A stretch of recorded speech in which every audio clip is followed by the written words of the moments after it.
You are listening to 10,000 Swamp Leaders. Leadership conversations that explore adapting and thriving in a complex world with Rick Torset and guests.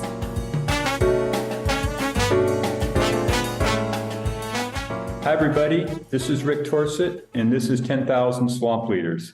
This is the podcast where we talk with people who raised their hand and made a choice to lead, to address some complex and challenging problems, or what we call here swamp issues. Today, I have, I say this, I think, on every episode, Cecile, but this one's really true. I have the honor, privilege, and joy to have a conversation with a good friend of mine, Cecile Dumais, who lives in Paris. Cecile and I share a common educational background through Oxford and HEC. We've been friends for quite a while, and Cecile is somebody that I hold in high regard professionally and personally based on her experience in this world that we discuss on the podcast. She has a new book out, which we're going to dig into in a minute, called The Middle Manager Survival Guide. She is somebody who probably knows what she's talking about in this conversation, since she spent I make it, Cecile, about 16 years at IBM and AT&T. Then you found freedom and you took off on your own, and you are the founder of Early Strategies. You're an executive coach. You're a corporate transformation consultant, and you're a leadership companion. I want to dig into that one a little bit. I want to find out what that is before we get off the call here. So first of all, welcome to the swamp, Cecile. It's good to have you here finally. Thank you very much, Rick. So let me just, before you go, you just tell people what you want to know about you before we get into anything we think is important here, because you got some good stuff that I think it's important for people to know who you are. Okay, so I'm a mom of 3 children. I'm a grandmother of 3 grandchildren. Very young, but this is making my life very full of laughs and new ideas and new discoveries. On a professional viewpoint, as you said, I have been a corporate person for some 20 years, IBM, AT&T, and a very short 13 months in GE, so American companies. I have been very influenced by management by objectives and the transparency and the ability to work with the hierarchy without barriers, because I was in international environments and in American companies or multinational companies, I would say. And then in 2008, I changed from the very, very big organization, hundreds of thousands of employees, to a myself organization. So that was a big move, but very interesting. And at the time I met you because I went back to school to learn more about complexity, organizational transformation, which is kind of passion for me, systemics and things like that. And I became a coach also because coaching is one of the ways to help organizational change. I have to say I'm passionate about my work, the work I'm doing now. I also like to write since I was very young. So I had the opportunity to write that book that you mentioned, The Middle Manager Survival Guide. And that's a different adventure, but another adventure very full of discovery, full of a process of self-clarifying my own opinions and my own tools about organizational change and how to act into organization and how to help people to improve their organization, their relationships, their careers, many things like that. So let's start a little bit with the book, because the book's brand new. And let's give it its full title, The Middle Manager Survival Guide, 55 Tools and Methods for Steering Clear of Traps and Navigating Effectively in an Increasingly Challenging Environment. Boy, is that not the truth. So I'm curious, from your perspective, returning as a coach and a consultant to these organizations after having lived in the world that you're entering back into as a consultant, what's going on for you that caused you to write the book now? Why now? What are you seeing, or what came together for you that said, this world needs this book and some things that I'm learning? What are you seeing out there? It's a long process. I would not say just the idea popping up into my mind that day, that hour. It's rather a long process. As I mentioned, I've always been writing since I am, I don't know, something like 11 years old or even before. When I was in organization, I used to write. Well, I was a marketing director. So when you're a marketing director, you write for a customer for them to understand what your company is doing. So you write having in mind the issues of the customers. You have an audience to say. And then when I moved into my own business of consulting and coaching, I started writing for blogs, for newspapers. So I published not very often, but because, you need to find time. It's not writing an article takes at least half a day or up to 1 day and a half. So you need to find time. And I've been writing many, many things on issues that were of interest for me. And then I had what you call the writer's block. So nothing could get out. So I had many ideas of book, and I think I pushed too hard on writing a book and saying, this is now, I need to do it now. I've been in that work of consulting for a complex organization since a while now. This is the good time just to pass what I've been learning and what I believe in, let's say. And then I had that writer's block.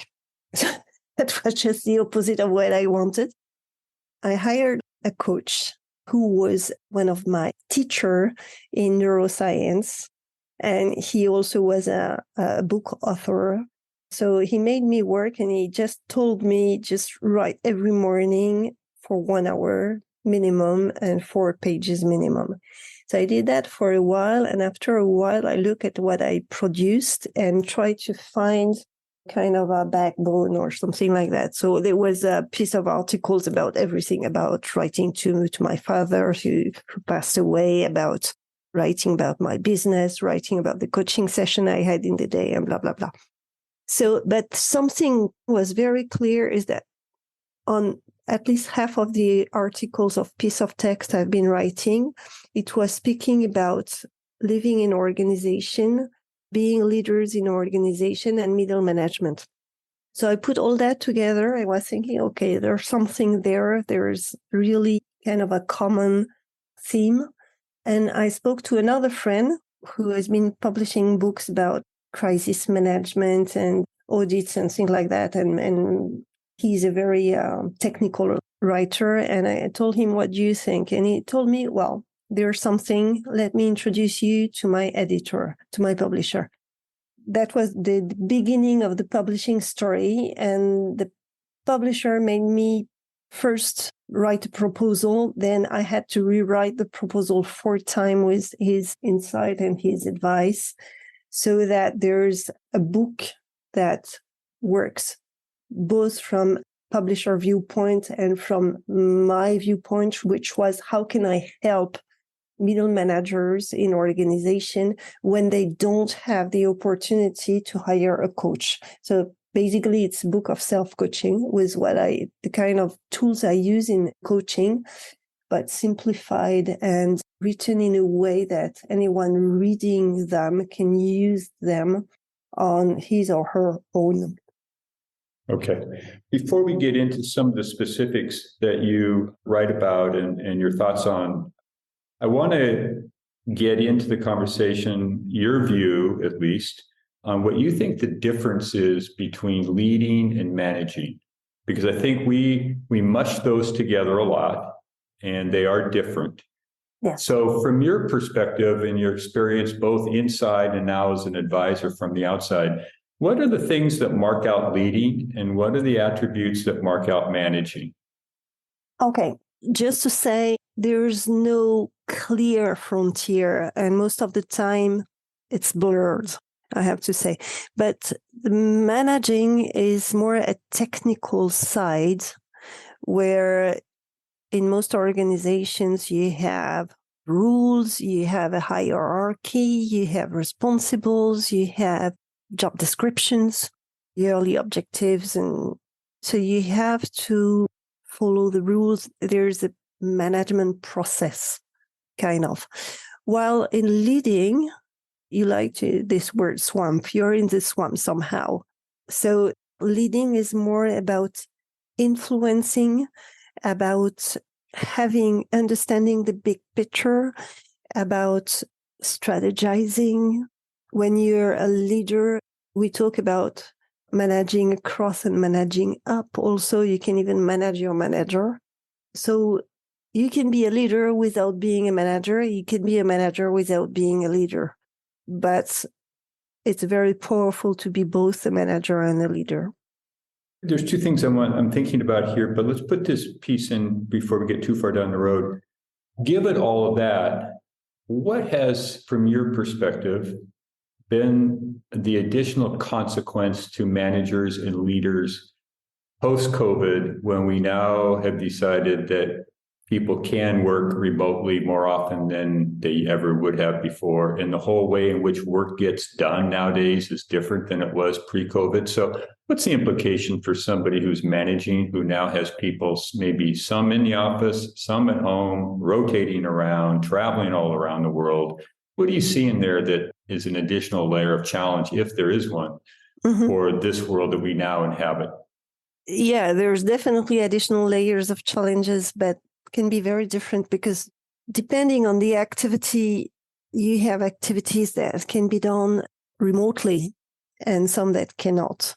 And in organizations where the activity had to be done in person, in-house, it was much more difficult because the little part of that was possible to be done remote created a huge challenge because people were not used to manage this way. For example, we've been working with companies, multinational companies, where people did not have the necessary computers, webcam, and so on. So it made everything difficult. And also from a management viewpoint, some companies have a culture where the manager is controlling what the employee or the team member is doing, and controlling from distance was very complicated to understand. Now people have evolved, and I think most of the companies have understood, maybe not the interest, but at least that working remote is possible, that distant working is possible.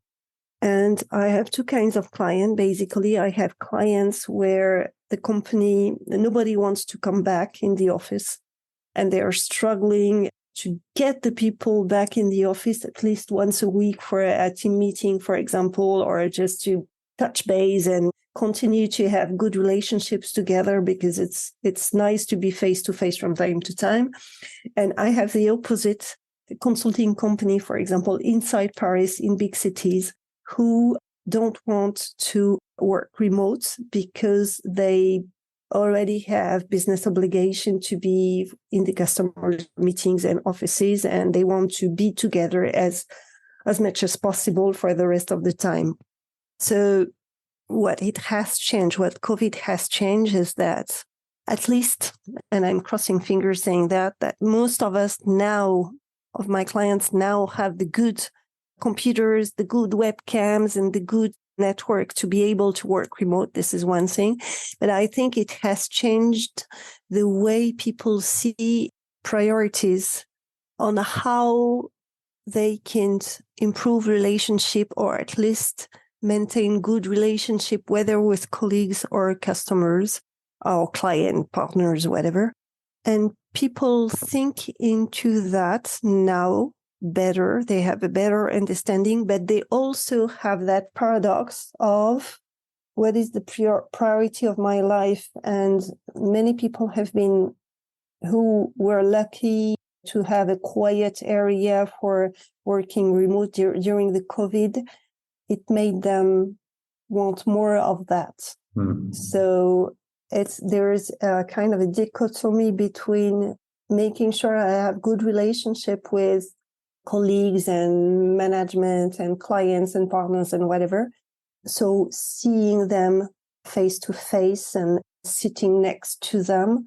And okay, I like to have a view on my garden or on the seaside and have a quiet area and a slow pace and not too much noise around or people around or excitement around. So there is kind of polarity, a new polarity management, I would say. It's so interesting to say this for people who are listening. I am with my wife, been living in Portugal for a couple of months now. And on Sunday, Teresa, my wife, has a friend who's here for a week.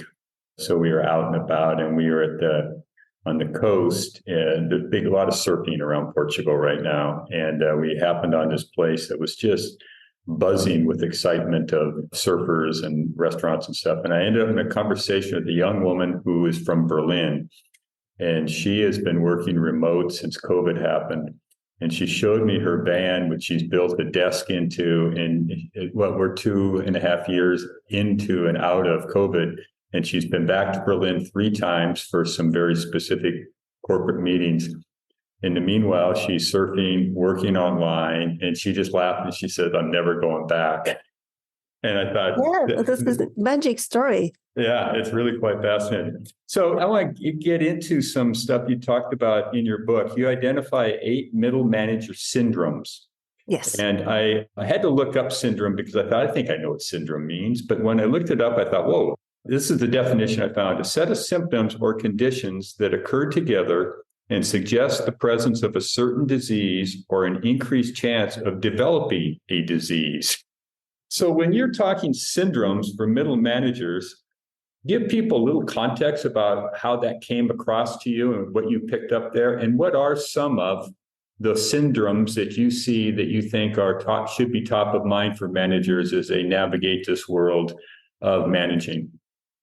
Well, I have to say that to me, a syndrome, just to simplify because you gave a very medical definition, which is true, by the way, but in my mind, syndromes are the circumstances and the context that makes you freeze into a thinking or a behavior.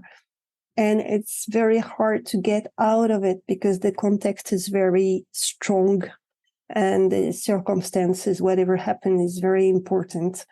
So just to give you an example, when it's a well-known one, but I've seen it around me many, many times, when company fire some people, whatever the reason is, the one who stay have the survivor's syndrome.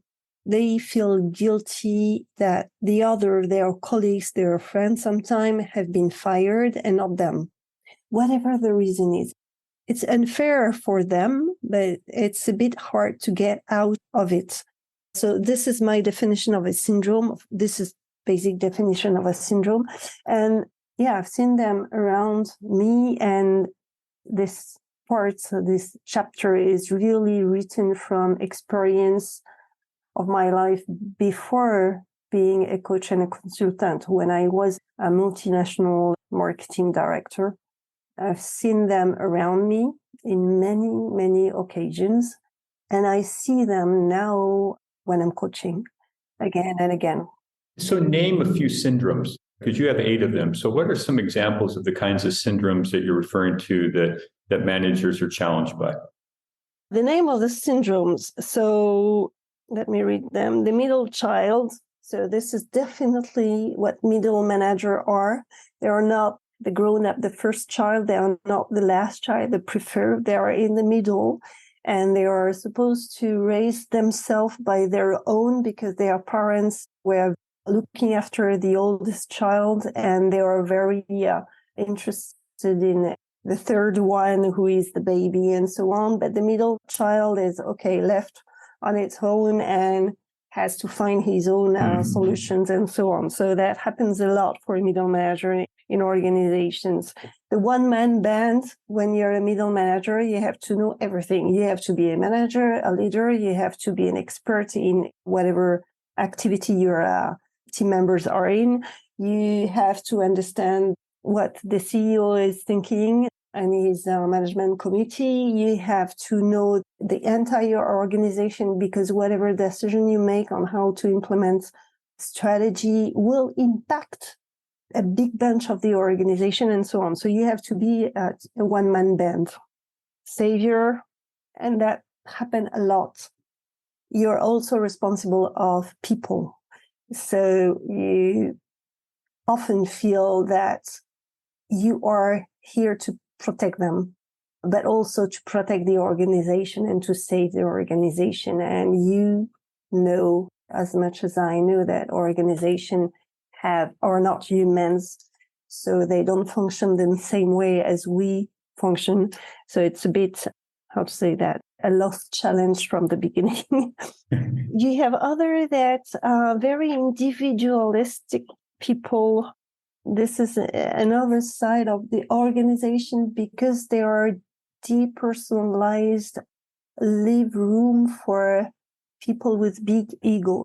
And you find them here and there in organization, and they set free from good relationship, and they just think about what they want, and they can be very difficult as colleagues, let's say. Nonconformist, I've been meeting a few ones, and these people think outside of the box all the time.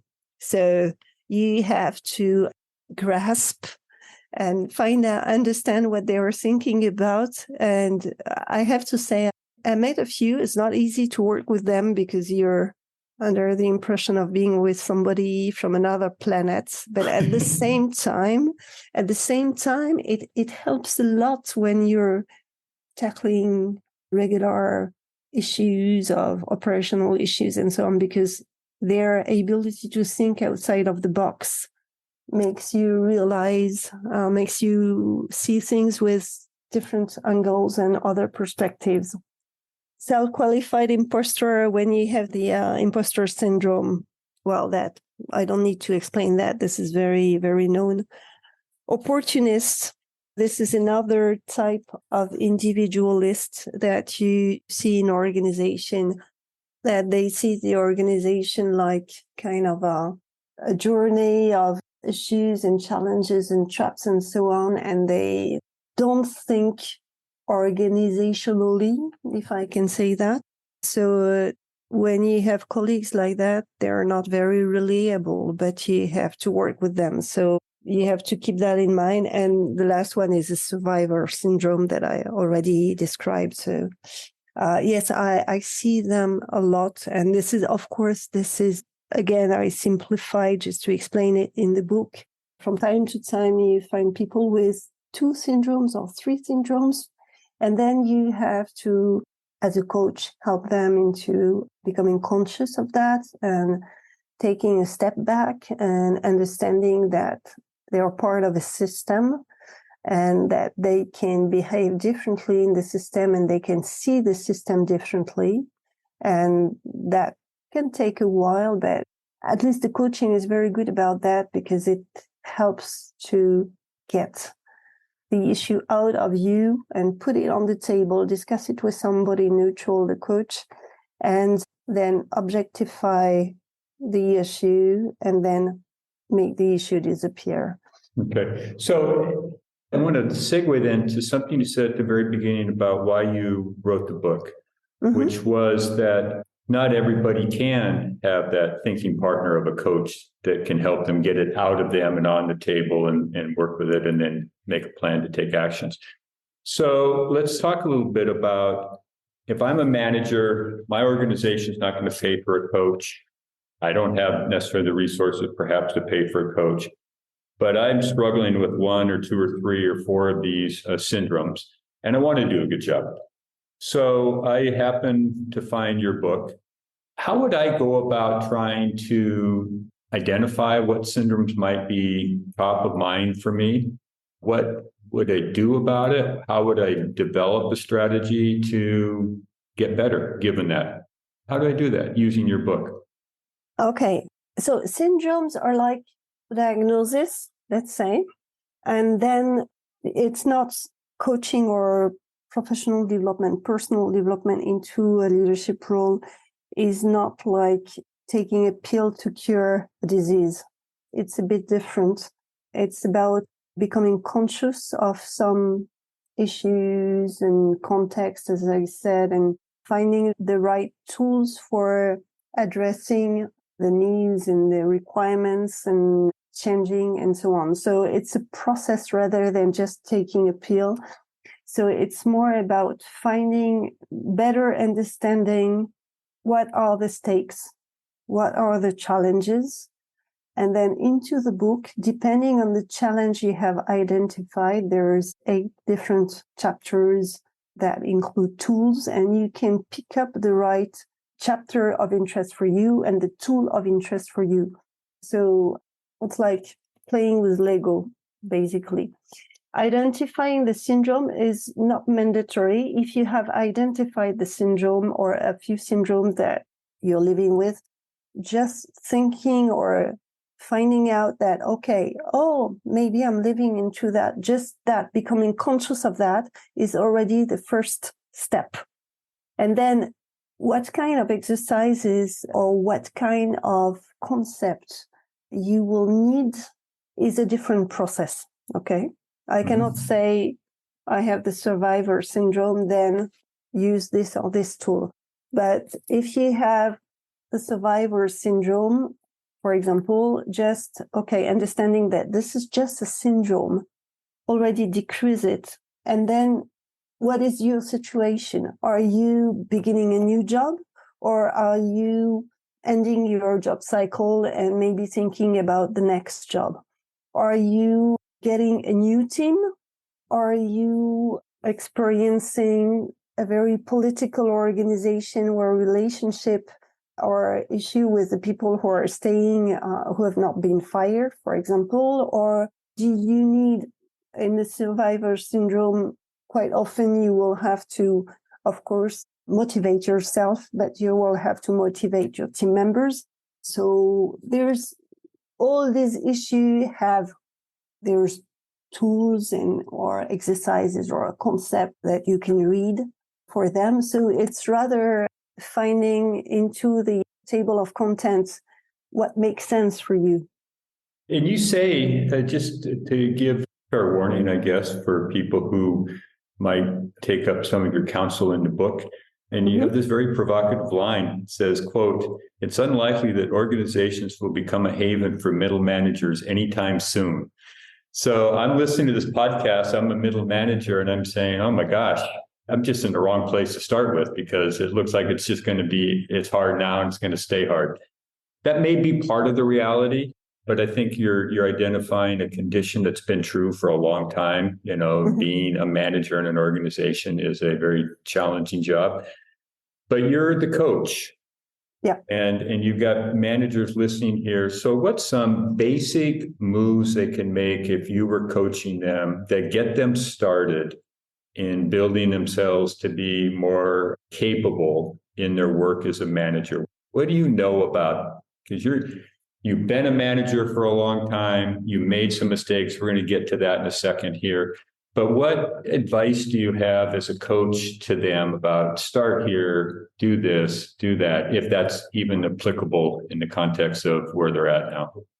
This is the kind of question that is always hard for a coach. What is the one advice that fits all? Let's say it fits 20% of the people. Let's not go for all. Let's just take a cut of group managers. Okay.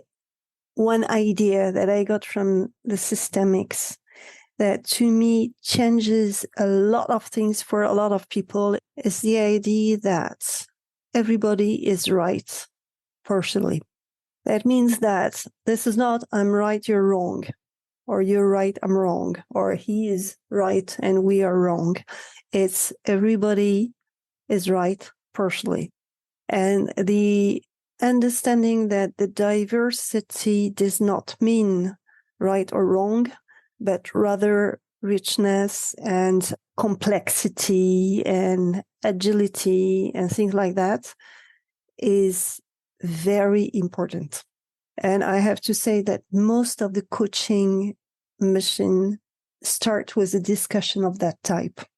That I am in the organization has made that decision or is deploying that strategy, and I have this view, who's right, who's wrong. And the who's right, who's wrong discussion goes with how can I make them see I'm right, or how I don't understand what they are saying to me. If they're right, I am wrong. I don't understand how to change. And you need to get out of that discussion, because that discussion leads to nowhere. And how would you advise them to get out of that discussion? What's some moves that they can make in the absence of being able to work with you? What moves can they make to begin to get out of that? You have exercise, you go deep. It's into the coaching. So, okay, let's say in a coaching, I would say, okay, what is hot on your plate today? And what is the issue you had yesterday or the day before you would like to talk about? And we will go into that discussion and capture the right, wrong thinking and go into the what if everybody was right. So go into that. That needs to be with a coach. If you're on your own in front of your paper, what I would encourage you is an exercise that is very, very simple, which would be to detail. You have your right, wrong situation or right, wrong people or whatever. Then go into detailing. Let's say you have 5 reasons for why it's right. And then find out for each of the reasons, situation or issue where it can be right or wrong. And that helps. And there are different exercises in the book like that help to smoothen your way of thinking and get out of the dichotomic thinking and go into the understanding that any kind of situation is lots of shades of gray and that you have to live with them, basically. So go into maybe rationalizing pros and cons and into the pros. Each pro has a pros and cons and so on and so forth. And when you granularize that good, bad, pro, cons, and right, wrong, you will see that it's only shades of gray everywhere. I'm not sure I'm clear. Yeah, I think you are. Part of what I hear you saying here is I think that independent of the particular syndrome or condition or Yes. rightness that may be up for that moment or hot on the plate, as you said, in a particular coaching session, is to what extent is the manager practicing some degree of a practice of self-reflection, on a regular basis, whether it's going great or whether it's going poorly or everywhere in between. What's my practice of self-reflection? Because I think what I hear you say is with that practice, and I agree with you, I'm with you on this, writing it's not the same, it's better and more useful than thinking while I'm driving or something like that. In part because you kind of leave fingerprints or footprints. If you read your reflections over time that you've written, you'll start to see themes generated in your own hand, meaning it's hard to argue with that data because it's my data. I put it on the paper. And here it shows up again and again and again. My experience is that just that practice of reflecting, and sometimes it starts out as just complaining, whining and crying about life in the world, right? Exactly. But it's very good to put it on paper. It goes out of you. So it's very good to put it on paper. Definitely. Yes. Yeah. Okay. All right. So you were a middle manager, and I asked this question to pretty much everybody on the podcast. So we tend to learn more from our leadership and management failures than we do our successes. They stick with us, they hang around, they leave a mark. So when you look back on your career, what's one or two experiences you had that didn't go well for you as a manager and leader? Briefly, what was it? And what did you learn from it that stayed with you? Well, it happened to me one time. It's not, I remember it and how upset I was. So I was at that time in AT&T, I was a product management director for Europe. And I had a team of 10 people managing some projects. So roughly 150 people were working on this project. And I was from time to time invited in the executive committee, European executive committee, but not all the time. So I was not a permanent member. And one time I was not in, I was called afterwards by 3 different people, one who was in and 2 who were depending on people who were in that committee, who told me, the three told me, your name was mentioned as the responsible of the failure of this strategy. And I said, what? But I was not even involved in that strategy. And it made me very upset. I feel betrayed, and I felt that my own vice president did not support me because I was said he remained quiet. And I was so upset about that. And it took me time, even though that the people were telling me, just calm down, this is just political game, and there has been some issues with this strategy, but definitely you were not involved, so you might not be the responsible, but the people, maybe the responsible, were around the table. And it took me time just to understand that this was not at all about me. It was about this group of people being polite to each other. So they needed to find a scapegoat that was outside of the room just for everybody to officially agree that it was okay and it will be under control and they were not the responsible ones. Well, everybody knew that the responsible were around the table. So I have to say that it made me very upset because I felt pointed as the responsible for issues, and I had no power just to solve this issue. I was not even responsible. But at the same time, the learning was that from time to time, it's not about solving problem, it's about maintaining relationships. And this was not a nice event, but from time to time, the ego needs to be protected, or I don't know. It's just, at least it made me understand that what is said is not always what is the reality. So you asked me about failure or things like that, but the failure in that case was me becoming very upset for a few days. So after I understood that, now things like that makes me upset, but not very long. Okay. So as we come towards the end here, what have I not asked you that I should have asked you, or that I should be asking you? People who read my book, what they think. I think you did not ask me that. And there's two feedback I'd like to bring you that made me very happy, because when you're writing things, of course you're writing for somebody, but you never know what people will think when they will read it. And I had two feedbacks that really made me happy. One of my customers got the book and he told me, I've been reading from the beginning to the end. Then I was saying that it's rather a book where you pick up whatever tool you want, depending on the circumstances. He told me, yes, but now I know everything that is inside, and now I will be able to pick up what is right for me. So I will read a second time a few paragraphs or chapters. And that made me really, really happy, because I never thought that it would be done like that. And the other it's a recent one. When I published, before publishing the English version, I published a French version. And one of the reader of the French version recently was on a webinar. And what he was telling, because he wrote that in the chat. So he told, I would highly recommend the Middle Manager Survival Guide, which helped me grow and be recognized, then promoted to the director level. So when you have this kind of feedback, then this is because you've been writing at least a few lines that are accurate and useful. So I wanted to thank them. I would like to thank them. They will recognize themselves. So I'd like to thank them for this wonderful feedbacks. And undoubtedly, there's people out there who are having similar experiences you don't even know about. So well done.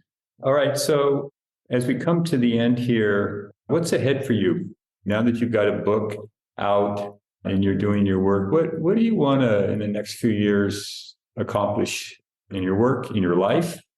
Yeah, let's leave it at that. What do you want to accomplish? More. There's so much more to do. I'm thinking about two areas on the writing side, about all that artificial intelligence is going to change into our life and management life. So I have a lot of thinking about that. And the other theme is about engaging people.